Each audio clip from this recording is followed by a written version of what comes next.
있는 성도하고 인사합니다. 사랑합니다. 축복합니다. 명절 전날에 넌 아버지가 결혼한 아들에게 전화를 합니다. 그러면서 화난 목소리로 이야기합니다. 야, 나 네 어머니와 헤어져야겠다. 그러니까 이 아들이 너무나 깜짝 놀라서 왜요? 그러니까 이제 더 이상 살지 못하겠어. 성격 차이야. 안 맞아. 그러니까 그렇게 알고 내 동생에게도 그렇게 알려라. 그럽니다. 그러니까 아버지 그러시면 안 되죠. 그래도 할 얘기 없고 그 전화를 뚝 끊어버립니다. 계속 이야기를 하는데 이 아들이 자기 이제 여동생, 결혼한 여동생에게 전화를 해서 야, 큰일 났어. 아버지가 어머니가 더 이상 못 살겠다고 이혼한다고 그래.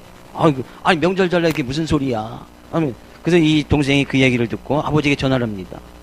아버지 이게 무슨 일이세요? 그러니까 야, 어머니랑 못 살겠으니까 그렇게 알고 끊어라. 끊는 거예요. 이 여동생이 그러면 우리가 내일 갈 테니까 그때까지 결정하지 마시고 그때까지 기다려주세요. 그래서 아버지가 전화를 끊습니다. 그리고 그 아내에게 이렇게 합니다. 이번 명절에는 아들, 딸이 다 오겠구만. 그랬다는 거예요. 풍성 한가위 보내셨습니까? 한 주간 우리가 풍성한 풍요와 풍부로 한 주간을 보냈다면 오늘 이 시간 어떤 풍부한 하나님의 말씀으로 우리의 영혼이, 우리의 영적인 상태가 가득 태워지기를 주 이름으로 축복을 듭니다. 풍성한 하나님의 말씀으로 그 말씀이 우리의 삶의 전부가 되어져야 된다는 그런 믿음의 고백을 드리고 나갈 수 있기를 다시 한번 주 이름으로 축복을 드립니다. 아이들이 보는 동화책에 보면 어리석은 농부에 관한 책이 하나 있습니다. 정확하게 제가 그 제목을 모르겠는데 어리석은 농부에 관한 이야기예요. 이 농부가 어느 날 이제 시장을 갔는데 이 수박이라는 것을 처음 본 거예요. 수박이라는 것을 처음 봤는데 이것이 모든 큰 알같이 생긴 거예요. 계란도 아니고. 계란이 너무나 크고. 그래서 그 과일 장수한테 묻습니다.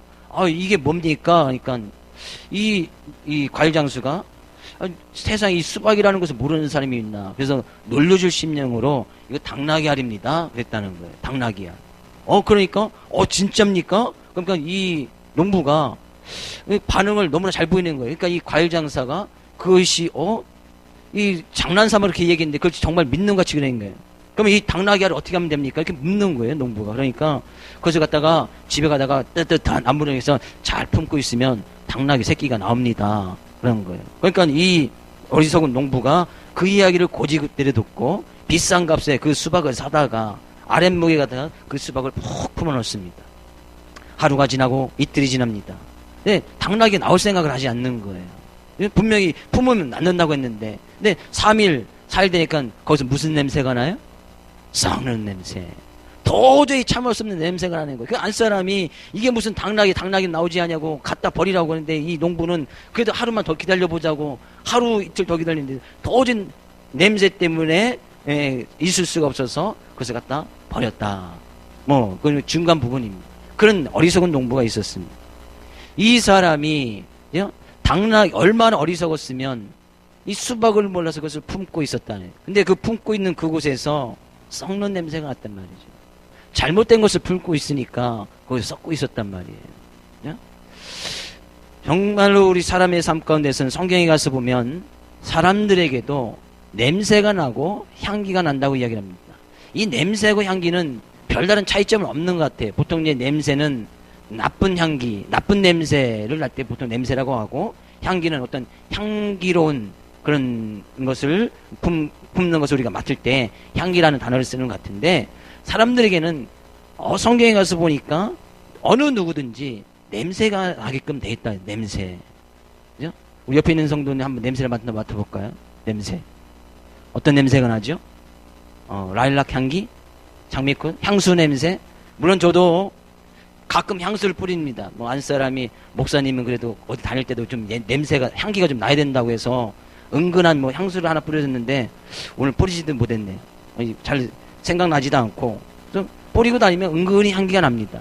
근데 별로 좋진 않은 것 같아요. 근데 외국에 나가면 한국 사람들은 마늘 냄새가 난다고 하잖아요. 마늘 냄새. 실제적으로 그렇답니다. 마늘 냄새가 난대요. 한국 사람들이 이렇게 모여있으니까 마늘 냄새가 나는지 안 나는지 김치 냄새가 나는지 안 나는지 모르는데 외국에 나가면 사람들이 마늘 냄새 난다. 그리고 한국 사람한테 그렇게 이야기를 한대요. 근데 그래서 한국 사람들이 싫어하는 거예요. 냄새가 나니까. 마늘 냄새가 나니까. 근데 외국 사람들이 더 싫어하는 마늘 냄새보다 더 싫어하는 것은 마른 오징어 냄새랍니다. 마른 오징어. 그래서 한국 사람들이 마른 오징어를 구워 먹으면 이건 뭐 신고 들어간대. 이 경찰에 신고 들어가서 뭐 사람 태우는 그런 비슷한 냄새가, 썩는 냄새가 마른 오징어에서 이렇게 나는가 봐요. 그래서 신고 들어가서 아마 거기 뭐 무슨 살이 일어났는지 그 경찰이 와서 조사를 했는데, 그래서 특히나 미국에 있는 데 가서는 마른 오징어를 구워 먹으면 이게 경찰에서 신고 당할 수 있으니까. 그죠? 근데 정말 저도 인도 사람 한번 옆에 지나가야 되는데 실제로 카레 냄새가 나더라고요. 이렇게 지나갔는데 이 사람이 카레를 먹었는지 안 먹었는지 모르는데 카레 냄새가 은근히 풍겨나는 거예요. 저는 필리핀에서 있어봤습니다만 필리핀 사람들에게서는 냄새 고요한 필리핀 사람이 냄새가 납니다. 그것을 잘 보니까 코코넛 오일 냄새가 비슷합니다. 그들은 뭐 거의 주식에 코코넛 오일이라든지 코코넛을 주 반찬으로 해서 먹기 때문에 코코넛 냄새가 은근히 나요. 왠지 그냥 그 향기가 또 어떻게 보면 상당히 매력적입니다. 막 괜히 막 딸려가고 싶고 끌려가고 싶고. 근데 그리스도 안에 있는 우리들에게는, 예수님을 믿는 우리들에게는, 예수님의 마음을 품고 그리스도를 품는 우리들에게는 어떤 냄새가 나야 됩니까? 성경이 분명히 얘기했습니다. 우리 안에 예수 그리스도가 있으면, 우리 안에 예수님의 마음으로 가득 차 있으면 그 사람에게서는 반드시 그리스도의 냄새, 그리스도의 향기가 나야 된다는 거예요. 믿으십니까? 다시 한번 옆에 있는 성도 냄새를 한번, 향기를 한번 맡아보겠습니다. 납니까? 땀 냄새 이런 거 말고, 땀 냄새. 그죠? 아침에 불이 안 끼우시냐고 땀 냄새 그런 거 말고, 성도들에게서는 반드시 그리스도의 향기가 나야 된다는 거예요. 옆에 있는 성도에게 얘기합니다. 성도님에게서 아름다운 향기가 납니다. 이야기해 주세요. 실제적으로 나는 것처럼 얘기해 주세요. 나지 않아도, 그죠? 나는 것처럼. 그리스도의 향기가 난다는 거예요. 그리스도의 향기가 나야 된다는 거예요. 근데 이 그리스도의 향기는 우리의 인간의 코로 냄새를 맡을 수 있으면 정말 좋겠으나, 그죠? 냄새가 나지 않습니다. 무색무취해요. 냄새를 맡을 수가 없어요. 근데 성경에는 분명히 그리스도의 향기가 나야 된다고 이야기를 하는 거예요. 근데 그리스도의 향기가 무엇으로 나는가? 그죠? 오늘 본문 말씀에 가서 보니까 그리스도의 향기가 나는 사람들의 삶 가운데 나타나는 특징이 두 가지가 있습니다. 그 두 가지. 먼저 14절 15절 가서 읽어볼까요? 14절 15절. 항상 우리를 그리스도 안에서 이기게 하시고 우리로 말미암아 각처에서 그리스도를 아는 냄새를 나타내게 하시는 하나님께 감사하노라. 우리는 구원받는 자들에게나 망하는 자들에게나 하나님 앞에서 그리스도의 향기니. 이 고린도후서는 바울사도라는 사람이 고린도 교회에 편지를 쓰는 건데, 고린도전서 먼저 한 번 쓴 것이 있고 후서는 두 번째 고린도 교회에 편지를 썼다 그런 얘기예요. 두 번째 쓰는 편지 가운데서 이야기하는 거예요. 그는 내가 그리스도를 아는 냄새를 나에게서 나타내게 하신 하나님께 감사한다. 그러니까 바울 사도가 가는 곳곳마다 그리스도의 냄새를 풍길 수 있도록 하나님께서 해주셨다는 거예요. 바울 사도가 가는 곳에 그리스도의 냄새가 났다는 거예요. 그래서 이 바울 사도는 믿는 사람이든 믿지 아니하는 사람들 간에 그들 앞에서 그리스도의 향기가 되었다. 자기가 자신이 그리스도의 향기가 되었다는 거예요. 그럼 바울 사도가 무엇 때문에 그의 그리스도의 향기가 났을까요? 이 바울 사도는 지금 고린도 후서를 쓸 때는 전도 여행을 다니고 있는 그런 가운데서 편지를 썼습니다. 뭐 지금이야 여행 다니기가 상당히 쉽습니다만, 편하고 쉽습니다만, 당시에는 걸어 다니든지 아니면 배를 타고 이용하는 그 수단밖에 없었습니다. 그래서 바울 사도는 대부분 걸어 다녔고 상당히 좀 먼 거리는 배로 이동해서 걸어 다니면서 전도를 했습니다. 그에게는 항상 땀 냄새가 났을 것이고 먼지가 항상 묻어 있어서 누가 보든지 간에 몰골이 형편없는 그런 모습이 됐을 거라는 말이죠. 그럼 그 사람 옆에는 가기도 싫은 거예요. 왜냐하면 지금같이 뭐 샤워 시설이나 뭐 돈만 주면 어디든지 가서 몸을 씻을 수 있는 그런 곳이 그 당시에는 발달이 되지 않았거든요. 겨우 귀한 손님을 대접할 때에, 자기 집에 귀한 손님 대접할 때 집 앞에 들어올 때 손이나 발을 씻는 그 정도 물만 준비해 놨지, 그럼 뭐 대중 목욕탕, 그런 샤워 시설, 그래서 있을 수조차가 없는 그런 시대였단 말이죠. 바울연세 바울을 분명히 지나가면 그 옆에 분명히 땀 냄새가 났을 것이고, 또 먼지나 이런 거에 묻어서 며칠 동안 목욕도 하지 않는 그런 인간의 나에게서 가장 아주 고약한 냄새, 그 물은 분명히 났을 거예요. 근데 이 바울 사도는 자기가 가는 곳곳마다 그런 인간적인 냄새가 아닌 그리스도를 아는 냄새, 그리스도의 향기를 풍기고 다녔다는 거예요. 사람들이 바울 사도를 볼 때, 아, 그리스도의 향기가 난다.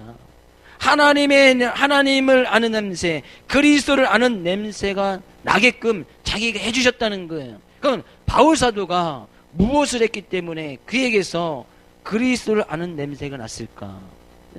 그것은 무색무취해요. 보이지도 않습니다. 어떤 인간적인 코로 냄새를 맡을 수 있는 그런 향기가 아닙니다.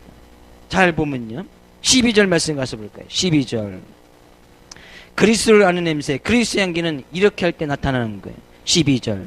내가 그리스도의 복음을 위하여 드로아의 이름에 주 안에서 문이 내게 열렸으되, 13절도요. 내가 내 형제 디도를 만나지 못하므로 내 심령이 편하지 못하여 그들을 작발하고 마게도냐로 갔노라.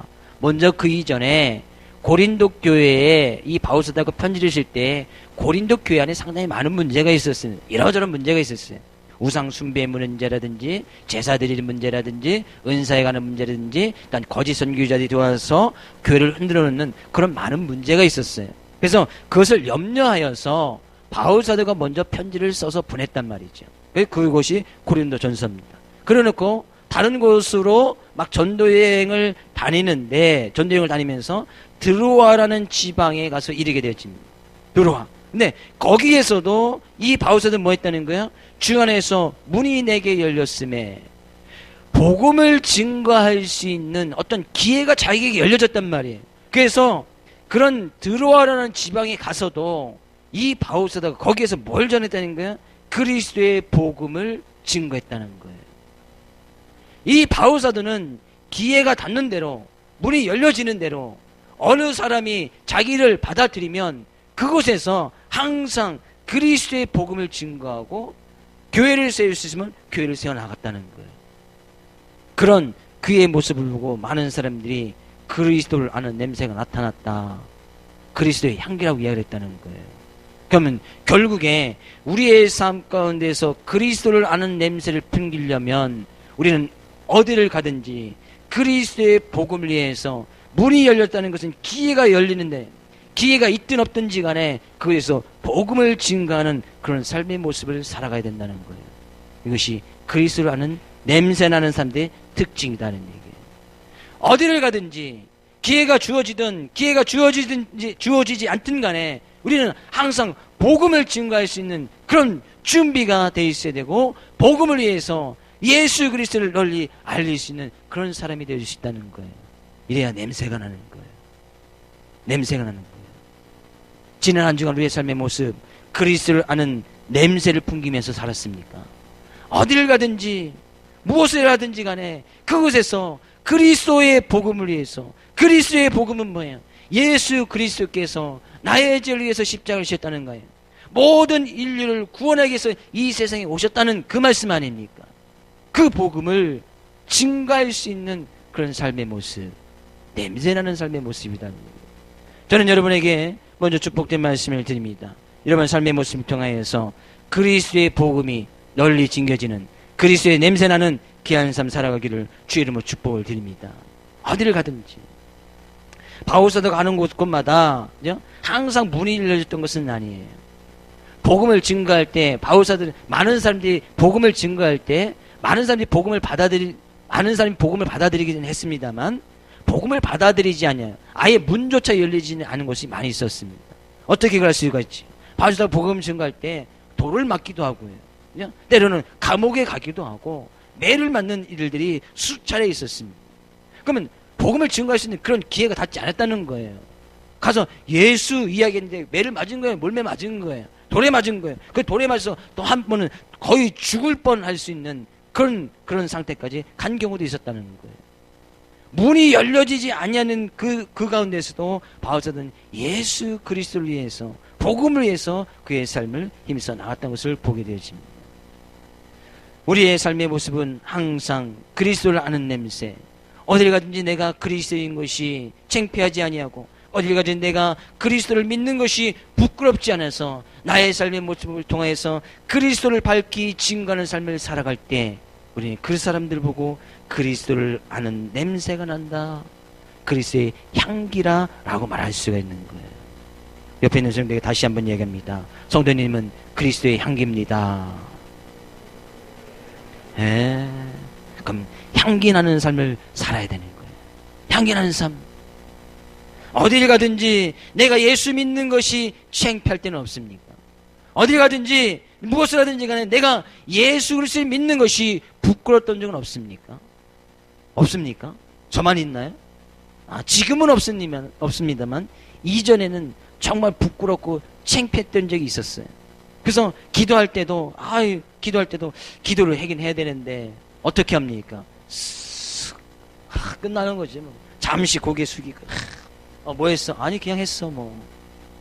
어디 가서 믿는 모습도 그죠? 식기도도 제대로 하지 못하는 그런 나의 부끄러운 모습이 과거가 있었단 말이에요. 근데 지금은 당당하게 합니다. 목사라서 당당히 하는 것은 아니에요. 목사 이전에도 당당히 기도했으니까. 그죠? 제 후배 중에 하나가 그런 어떤 간증, 어떤 삶의 체험 같은 거 있습니다. 저도 항상 이 친구를 후배를 또 눈여겨보고 있었는데 신학교 다닐 때입니다. 식당에 가서 이제 저는 그 자리에 없었습니다. 식당에 가서 이제 식기도를 하는데 이 친구가 대표로 기도를 하는 거예요. 그런데 신학생 때끼리 갔으니까 이 친구가 기도를 하는데 그 식당 안에 있는 사람이 다 거의 들릴 정도로 식기도를 아주 유창하게 쫙 하고서 식사를 했답니다. 그래서 이제 식사를 다 하고 나와서 계산하려고 하는데 누가 돈을 내주고 갔다는 거예요. 어느 사람이 그러면서 저 사람들 분명히 예수 믿는 사람 같은데 식기도를 저렇게 아주 유창하게 하니 그렇게 식당이 다를수록 제가 자기도 예수 믿는 사람이라고 얘기하면서 그 식당 값을 식비를 다 지불해주고 갔다는 거예요. 공짜로 먹었죠. 꽤 많이 나왔을 텐데. 그런 것을 갖다 간증하더라고요. 저도 창피했습니다. 어디 가면 그냥 조용조용 하든지 앞사람 들리지 하든지 그럴 때가 있었는데 어디 가든지 그는 예수 믿는 것이 부끄럽지 않았다는 거예요. 식기도 할 때도 당당하게 예수 믿고 하나님께서 주신 그 음식에 대해서 감사를 먹고 나갔다는 거예요. 그러니까 그런 일들이 일어났다는 거예요. 이 바울사도는 분명히 예수 그리스도의 복음을 증거하면 감옥에 갈 줄도 알고 매를 맞을 줄도 알매도 불구하고 그는 항상 기회가 있을 때나 기회가 없을 때나 그 복음을 위해서 힘써 나갔다니. 이것이 예수 믿는 사람들의 특징 가운데 하나입니다. 두 번째 특징은 우리가 13절에서 읽었듯이 그렇죠? 내가 내 형제 디도를 만나지 못함으로 내 심령이 편하지 못하였다. 이 이야기는 그렇죠? 바울사도가 자기가 전도행할 때 항상 같이 동행하는 사람도 있었는데 그 중에 한 사람 디도라는 사람이 있었습니다. 근데 고린도전서에 편지를 보내고 나서 고린도 교회 소식이 너무나 궁금한 거예요. 그래서 자기가 동행하고 있던 이 디도라는 이 제자를 고린도 교회에 좀 갔다 오게 이야기를 합니다. 그리고 고린도 교회에 갔다 오라고 하면서 어디 지점에서 그죠? 마게도냐라는 지구에서 우리 거기서 만나자 라고 이야기했는데 이 디도가 너무 오지 않는 거예요. 근데 시간 너무 디도를 만나지 못함으로 디도를 만나야 되는데 만나지 못한 거예요.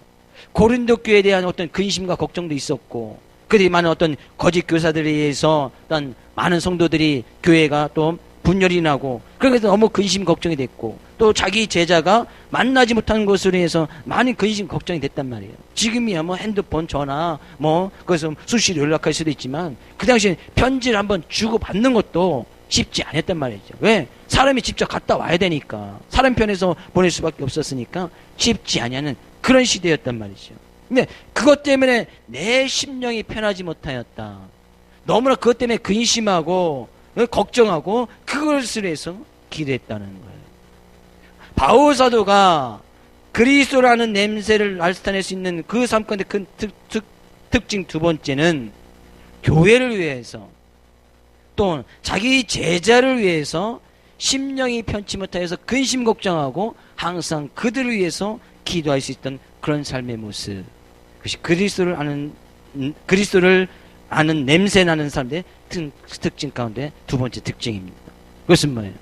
자기 어떻게 보면 고린도 교회하고는 바울사도하고 전혀 상관이 없을 수도 있습니다. 왜? 먼 지방 고린도라는 지역이 이스라엘 땅이 아니거든요.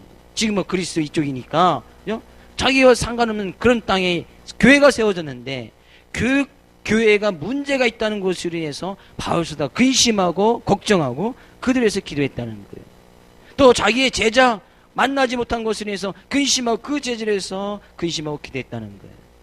다른 사람들의 문제를 가지고 자기도 같이 아파하면서 그것을 위해서 함께 기도하고 또 나왔던 그런 모습, 그리스도를 아는 냄새나는 삶의 특징이다 그런 얘기예요. 내가 누군가를 위해서 같이 아파해주고, 내가 누군가를 위해서 같이 근심하고, 내가 누군가의 그 아픈 문제를 가지고 같이 기도해 줄 수 있는 것, 이것이 그리스도의 향기 나는 삶의 특징이다 그런 얘기예요. 너무나 간단한 거예요. 그리스도의 향기가 나는 사람들은 항상, 그래서 누군가를 위해서 항상 기도하고 있다는 거예요. 누군가를 위해서 같이 근심하고 같이 아파하면서 그것을 위해서 항상 하나님 앞에 중보 기도하고 도구하면서 나간다는 것이죠. 이것이 특징이다 그런 얘기예요. 우리의 삶의 모습은 어떻습니까? 그리스도의 향기 나는, 정말 다른 사람들에 의해서 다른 사람들의 아픔과 문제를 가서 같이 아파하면서 기도하며 나가고 있습니까? 이것이 우리의 삶에 그리스도의 향기 나는 모습으로 하나님 보시기에도 기뻐하는 귀한 삶의 모습이 되어진다는 거예요. 특징 두 가지를 이야기했죠. 어딜 가든지 예수 그리스도를 증거하고, 단 성도들이나 단 아파하는 단 교회를 위해서 항상 같이 기도하고 나가는 그런 모습, 그죠? 바울사도의 삶의 모습이었단 말이에요. 그러니까 그는 하나님 앞에서 그리스도의 향기였다. 근데 이런 향기 나는 모습, 바울사도가 복음을 증거해서 받아들이는 그런 삶의 모습에는 똑같은 그런 향기가 나게 되어져 있다고 이야기를 합니다. 16절 가서 볼까요? 16절 말씀. 16절 같이 읽어보겠습니다. 이 사람에게는 사람으로부터 사망에 이르는 냄새요, 저 사람에게는 생명으로부터 생명에 이르는 냄새라. 누가 이 일을 감당하리요?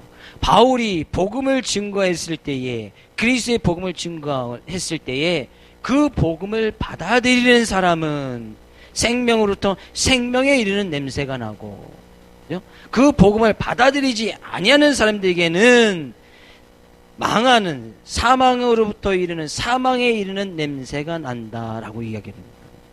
그래서 처음에 우리 옆에 있는 성도에 이야기했듯이 성도에게 그리스도의 향기가 났다는 그 근거가 바로 여기에 있는 거예요. 왜 우리에게는 그리스도의 향기가 나고 생명에 이르는 냄새가 나고 그리스도를 아는 냄새가 나느냐? 그 복음을 받아들여서 우리가 그 복음 가운데 지금 거하고 있기 때문이에요. 그 복음 대신 예수 그리스도를 믿고 나가기 있기 때문에 우리는 생명에 이르는 냄새가 난다는 거예요. 그리스도의 향기가 난다는 거예요. 믿으십니까? 그래서 우리는 삶 가운데서 늘 이런 생명에 이르는 냄새, 곧 그리스도의 향기가 나는 그런 삶의 모습으로 나가야 된다는 것이죠. 그 복음 받을 때 그 향기는 같이 전파되게 되어 있습니다. 같이 묻어난단 말이죠. 이것이 무엇 때문에 가능한 거예요? 복음 때문에 가능하다냐. 복음, 예수 그리스도를 믿는 그 복음, 그 믿음 때문에 가능하다는 얘기예요. 생명에 이르는 냄새나 그리스도의 향기는 지금 같은 말입니다. 근데 그 냄새는 어떻게 해야 나느냐? 그죠? 그리스도의 복음을 받아들이고 그 그리스도 대신 예수를 믿을 때 같이 난다는 얘기예요. 다시 한번 옆에 있는 성도님에게 얘기합니다. 생명에 이르는 냄새가 납니다. 이야기해 주세요. 왜 나는 거예요? 왜? 그리스도의 복음을 받아들이고 예수를 믿기 때문에. 예수를 믿으면 나야 되는 거예요. 그럼 예수를 믿으면 나야 되는데 그 특징은 그 냄새 나는 사람들은 어디 가서든지 그 냄새를 풍길 수 있어야 된다는 거예요. 그리스도의 향기를 바랄 수 있어야 된다는 거예요. 그죠? 복음을 증거할 수 있어야 된다는 거예요. 어딜 가든지 그 성도들의 아픔이나 교회를 위해서 함께 기도해 줄 수 있어야 된다는 거예요. 이것이 삼고 나는 특징이란 말이죠. 그럼 냄새도 나지 않는데, 그죠? 이런 것을 할 수 있느냐? 할 수 없는 거예요. 냄새 나지 않는 사람은, 그죠? 어디 가든지 복음을 증거하지 못합니다. 예수님 믿는다고 당당히 이야기하지 못합니다. 성도들의 아픔이나 교회를 위해서 기도하지 않습니다. 그죠?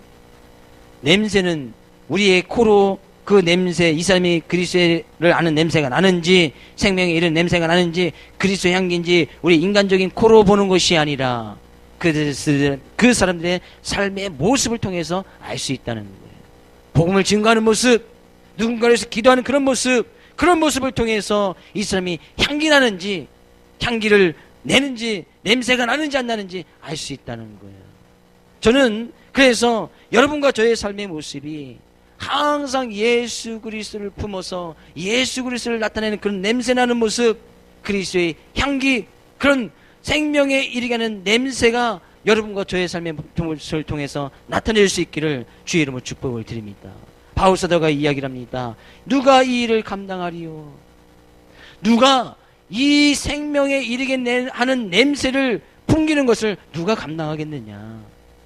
그리스도의 향기, 그리스도를 증거하는 그 일을 누가 감당할 수 있겠는가? 누가 감당하리요? 바울 사도가 묻는 거예요. 이 편지를 읽고 있는 우리나 하나님의 말씀을 받고 있는 우리들에게 바울 사도가 부탁하는 말씀이고 하나님의 말씀이에요. 누가 이 일을 감당하리요? 내가 그리스도의 향기의 삶의 모습을 살았듯이 예수 믿는 모든 사람들이 이 일을 감당할 것을 바울 사도는 이야기하고 있단 말이에요. 그래서 여러분과 제가 하나님의 핏값으로 세워진 이 점춘서부교회가 그리스도의 향기가 되어져야 된단 말이죠. 믿으십니까? 다시 한번 축복된 말씀을 드립니다. 주님을 사랑하는 여러분과 제가 이 생명에 이르게 하는 냄새를 널리 증거할 수 있기를 다시 한번 주의 축복을 드립니다. 주님의 은혜로 살아가는 우리가 이 일을 감당해야 된다는 거예요. 주님의 핏값으로 세워진 이 점춘서부교회가 그리스도의 향기가 되어지는 그 일을 감당해야 된다는 거예요. 감당해야 된다는 것이죠.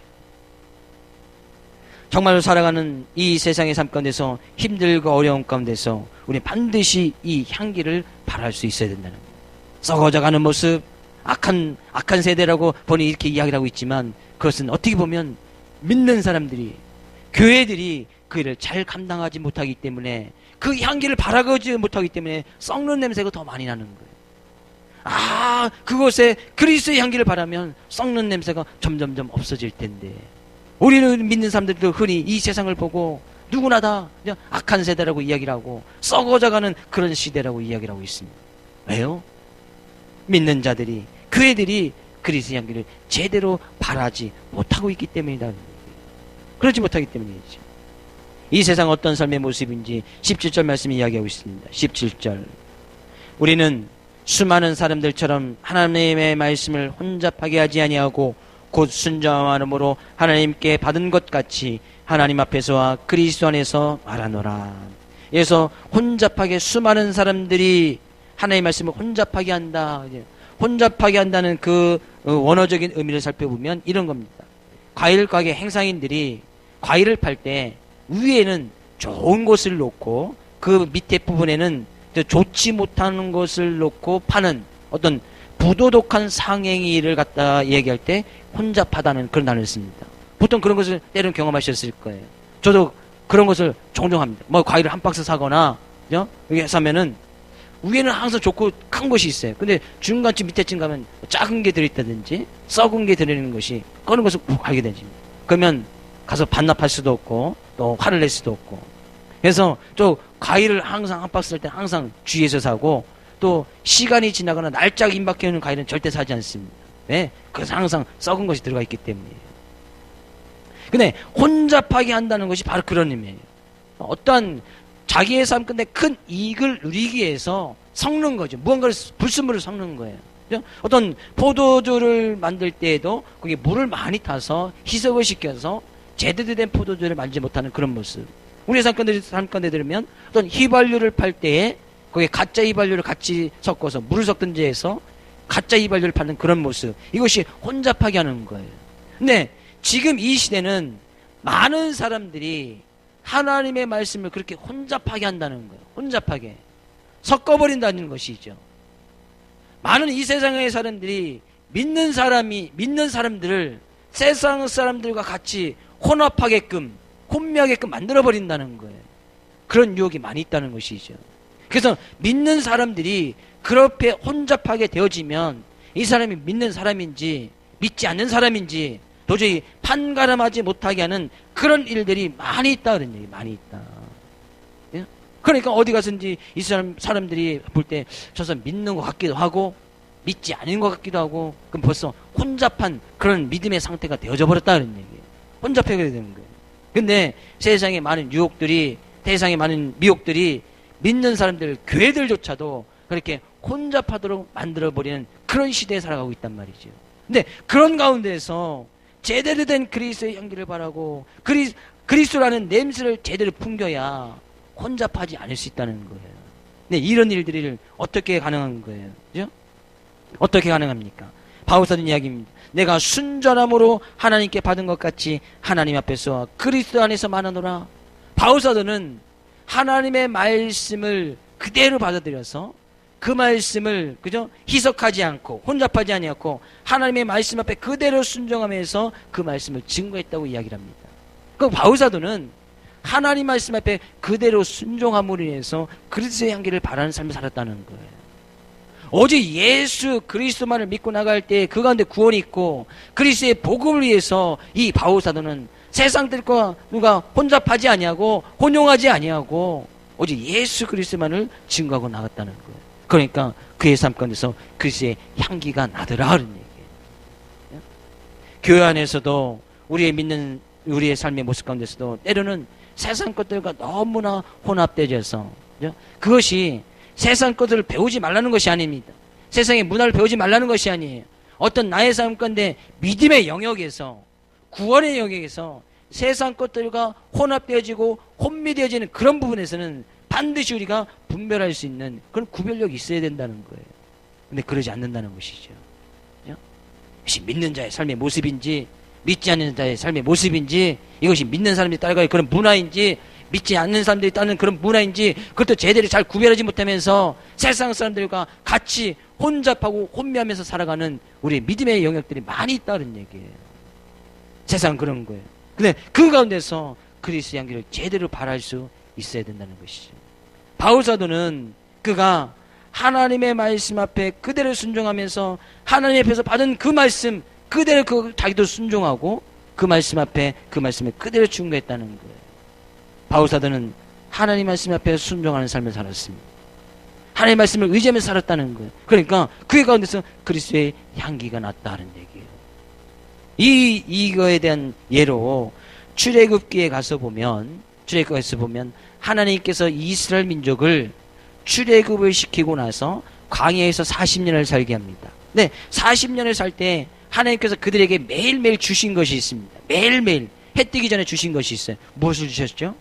만나라는 것을 주셨어요. 매일매일 그들이 걷어가서 그것을 가지고 가서 하루를 살았어야 됩니다.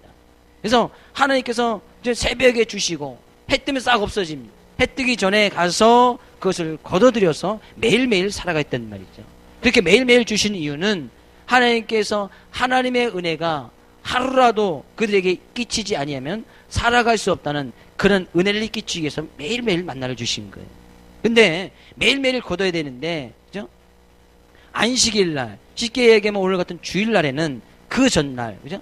토요일 날 이틀치를 걷어들이라고 합니다. 그죠? 걷어들이라고 합니다.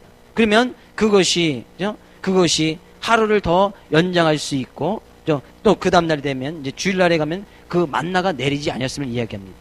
근데 사람들이 처음에 이 만나를 내리니까 그 다음날 또 아침에 걷어가기가 힘든 거예요. 그래서 이틀치, 3일치를 만나를 가져갑니다. 그러면 그 다음날이 되어서 이 만날 딱 열어보면 어떻게 됩니까? 벌레가 나고 냄새가 나버려요. 출애굽기 16장 19절 20절 가서 볼까요? 출애굽기 16장 19절 20절 모세가 그들에게 이르기를 아무든지 아침까지 그것을 남겨두지 말라 하였으나 그들이 모세에게 순종하지 아니하고 더러는 아침까지 두었더니 벌레가 생기고 냄새가 난지라 모세가 그들에게 노하니라. 하루 매일매일 가서 걷어야 되는데 그것이 때로는 귀찮고 아니 자기만 더 많이 먹으려고 아침까지 그 다음날 아침까지 내버려 두었더니 벌레가 생기고 냄새가 났단 말이죠. 근데 모세가 그걸 보고 노했다, 화가 났다. 그러니까 많은 사람들이 그랬다는 거예요. 한두 사람 그랬으면 모세가 불러다가 그 한두 사람에게 경고했겠지요. 그러나 많은 사람들이 그렇게 했다는 거예요. 그러니까 모세가 화가 나버렸다는 거예요. 왜 하나님 말씀 앞에 순종하지 않았냐. 근데 예외가 있었지. 아침까지 두어도 벌레가 생기지 않고 냄새가 나지 않을 것은 꼭 안식일날. 주일날은 그 전날 이틀치를 거둬야 됐기 때문에 그 다음날 아침이 돼도 냄새가 나고 벌레가 생기지 않았습니다. 똑같은 만난데, 그죠? 어느 날은 아침까지 두면 벌레가 나고 냄새가 나고, 어느 날은 아침까지 두어도 냄새가 나지 않고 벌레가 생기지 않았다는 거예요. 그 차이가 뭡니까? 똑같은 하나님의 은혜고 똑같은 만나를 먹고 사는데 어떤 때는 썩고 어떤 때는 썩지 않았단 말이죠. 그 차이는 그들이 하나님의 말씀 앞에 순종했느냐 순종하지 아니었느냐, 그 차이에 있었단 말이죠. 만나가 문제가 있는 것이 아니고 하나님의 은혜가 문제가 있는 것이 아니고 그들이 그 말씀 앞에 순종했느냐 순종하지 아니었느냐, 거기에 있었단 말이에요. 하나님의 은혜는 믿는 사람들에게 동일하게 은혜를 하나님께서 베풀어 주십니다. 하나님이 오늘도 우리에게 생명의 양식, 생명의 만나를 허락해 주십니다. 근데 그것이 어떤 사람들에게는 정말 은혜가 되고 축복이 되고, 어떤 사람들에게 그것이 썩고 벌레가 나서 은혜도 아니고 복도 아니고 괜히 그것이 지키는 것이 힘들고 어려워지고 하나님 나를 사랑하지 않는 것으로 불평 불만을 토해내는 그런 것이 될 수가 있다는 거예요. 어떤 사람에게는 똑같이 주는데 그것을 기쁨과 즐거움을 받아들이고 은혜로 받아들이는데, 어떤 사람에게 똑같은 은혜를 주시는데 그것을 갖다 불평 불만으로 받아들이는 그런 일들이 있게 되어진다는 거예요. 그 차이는 뭐예요? 하나님이 하나님의 자녀에게 어떤 사람에게 특별한 은혜 주고 이 사람에게는 은혜를 주시지 않고 그렇습니까? 하나님의 은혜는 하나님의 자녀에게 동일하게 허락해 주십니다. 네, 그 은혜가 정말 나의 삶 가운데 은혜가 되어지느냐 복이 되어지느냐 그렇지 않느냐의 차이점은 우리가 그 말씀 앞에 순종했느냐 순종하지 아니했느냐, 차이는 거기에 있다는 거예요. 바울 사도는 그는 어딜 가든지 썩는 냄새가 아닌 그리스도의 향기를 바라면서 살았습니다. 왜? 하나님의 말씀을 그대로 받아서 그 말씀 앞에 그대로 순종하고 나왔기 때문이에요. 괴상권 땀 냄새가 나고 인간적인 어떤 육체에서 많은 어떤 곰팡이 같은 그런 냄새도 났을 거예요. 그러나 그는 향기를 바라면서 살았다는 거예요. 왜? 하나님 말씀 앞에 철저히 순종하면서 삶을 살았기 때문이지요.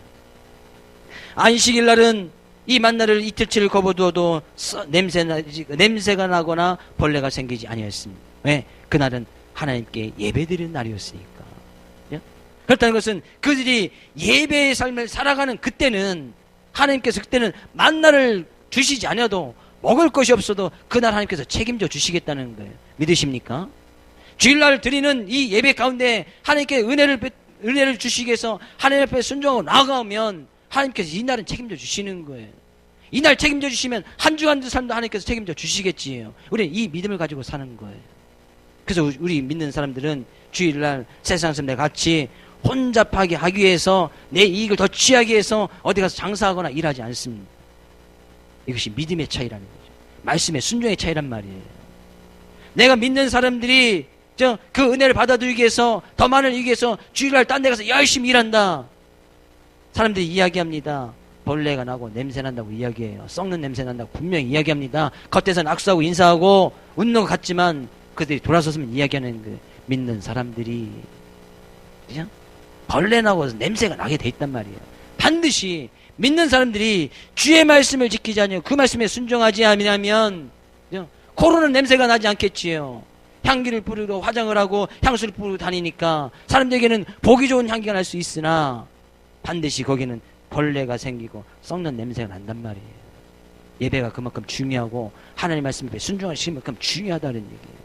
그래서 하나님께서는 그 주일날 하나님 앞에 예배를 드리는 것, 레위기에서 보면 성경에 레위기라는 곳이 있는데 레위기에서 가서면 하나님께 제사를 드리고 예배 드리는 방법을 쫙 설명해 놨습니다. 근데 그 예배 드리는 방법이 수 가지가 있었는데 그 수 가지 끝날 때마다 하나님께서 이야기를 합니다. 이는 여호와께 향기로운 냄새니라. 이는 여호와께 향기로운 냄새니라. 화목제 드리고 나서 그때는 이는 여호와께 향기로운 냄새니라. 항상 그 말씀을 마치고 있어요. 하나님께 제사를 드리는 것이, 예배를 드리는 것이 하나님 보기에 향기로운 냄새라는 거예요. 그럼 우리가 이 시간 하나님께 예배를 드리고 나갑니다. 신령과 진정한 마음을 하나님께 예배를 드리고 나갑니다. 그것이 하나님 보시기에 향기로운 냄새가 되어졌다. 믿으십니까? 그래서 주일날은 우리는 항상 주님 앞에 나오실 때 향기로운 냄새를 하나님께 올려드리는 거예요. 근데 그 냄새를 하나님께 드리지 아니하고 세상 사람과 똑같이 가서 일하고 아르바이트하고 가서 이익을 취하기 위해서 가서 열심히 일한다면 육체적으로는 도움이 될 수 있겠지요. 경제적인 힘이 될 수 있겠지요. 그러나 그것이 나중에 어떻게 되는 거예요? 썩어서 벌레가 나서 오히려 자기의 영혼을 해하고 자기의 건강까지 해치는 그런 일들이 되어진다는 거예요. 저는 그 말씀을 확실히 믿습니다. 저는 학생들에게 이야기합니다. 그죠? 우리 고3 학교 안 가잖아요. 주일 안 가요. 그냥 어쩔 수 없이 그냥 오후에 끌려갑니다. 그냥 가는 거예요. 공부하러 가는 건 아니죠. 네, 그렇죠. 주일날 공부는 해요. 그렇다고 가서 안 하지 말고. 저는 그 말씀 확실히 믿습니다. 20점 올라갈 거 분명히 올라갑니다. 20점 필요하다고 했는데 반드시 올라갑니다. 우리가 하나님 말씀 앞에 순종하느냐 순종하지 않느냐, 그 말씀에 순종하여서 하나님께 예배를 드리냐 예배를 드리지 않느냐, 그것이 하나님 보시기에 정말 향기로운 모습이 되어지느냐 되지 않느냐, 나의 삶의 모습을 통해서 그리스도의 향기가 나느냐 향기가 나지 않느냐, 썩는 냄새가 나는지 향기로운 냄새가 나는지 우리 하나님 말씀 앞에 얼마만큼 순종하고 나가느냐, 거기에 달려져 있다는 거예요. 그러니까 하나님 앞에 순종했던 이 바울은 하나님의 말씀을 듣고 그 말씀을 증거하는 것에서 복음을 위해서 열심히 복음을 증거하고 다녔고, 또 기도하는 것이 정말 중요하니까 이 바울사는 또 기도하였고 그 말씀 앞에 항상 낮아지고 겸손한 모습으로 순종하며 나갔다. 그러니까 그리스도의 향기가 나더라. 저는 여러분에게 다시 한번 축복된 말씀을 드립니다.